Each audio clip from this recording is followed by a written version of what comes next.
അമ്പൂരി സാദരം കൂപ്പുകൈ. ബഹുമാനപ്പെട്ട അധ്യാപകരെ, പ്രിയ കൂട്ടുകാരെ, ഞാനിന്നിവിടെ പറയാൻ പോകുന്നത് മഹാകാവ്യം എഴുതാതെ മഹാകവിയായ നമ്മുടെ കുമാരനാശാനെ കുറിച്ചാണ്. തിരുവനന്തപുരം ജില്ലയിലെ കായിക്കര ഗ്രാമത്തിൽ കാളിയമ്മയുടെയും നാരായണന്റെ മകനായി ആശാൻ ജനിച്ചു. 7-ാം വയസ്സിൽ വിദ്യാഭ്യാസം ആരംഭിച്ചു. സംസ്കൃതത്തിലെ അഗാധമായ പാണ്ഡിത്യം കൊണ്ട് 15-ാം വയസ്സിൽ അധ്യാപകനായി.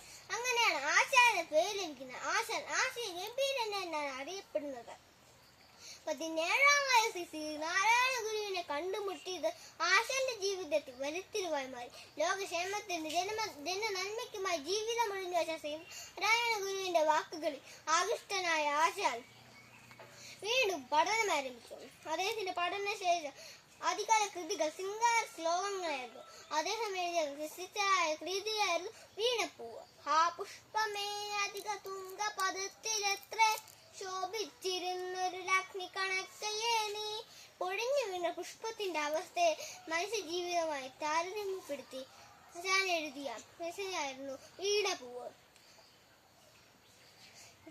സിംഹപ്രസവം, ലീല, രഥോദരം, ചിന്താവിഷ്ടയായ സീത എന്നിവയാണ് ആശാന്റെ പ്രധാന കൃതികൾ.